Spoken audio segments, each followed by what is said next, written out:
Basri Haryatin. Pilihan atau takdir menua di Panti Jompo Wirda Harapan Ibu.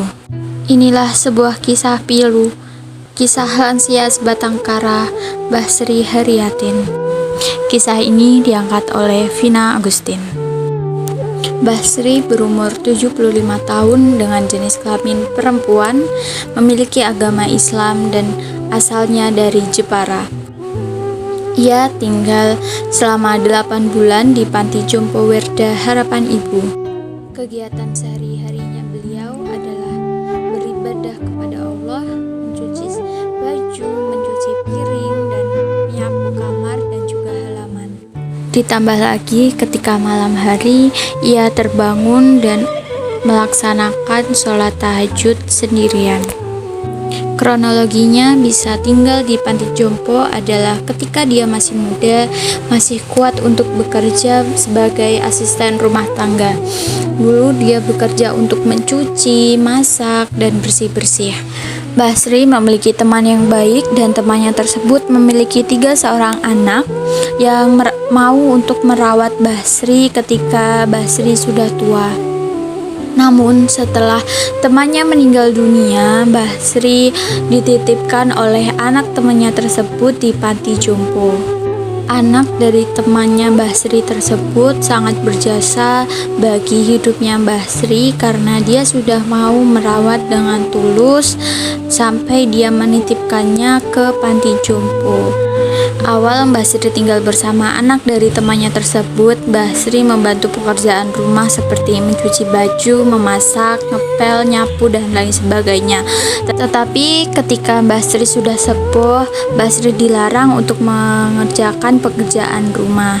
Dia hanya membantu mencuci bajunya sendiri, mencuci piringnya sendiri, dan tidak diperbolehkan untuk menyapu, mengepel.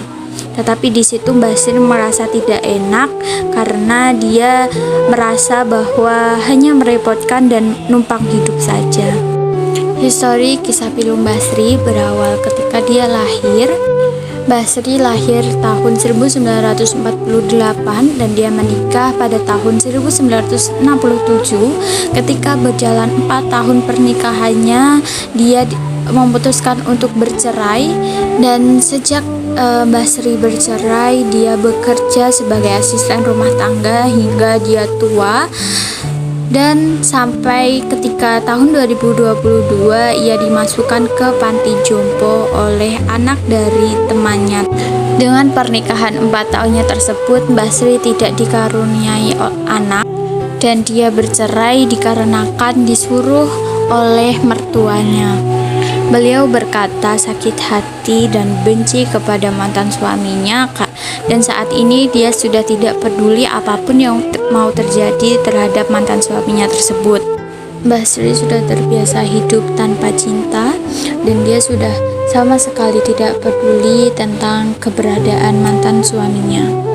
Basri juga sudah terbiasa tanpa kasih sayang dari seorang anak karena dia tidak memiliki keturunan. Aspek emosional Basri merupakan seseorang yang sabar dan tulus beribadah kepada Allah.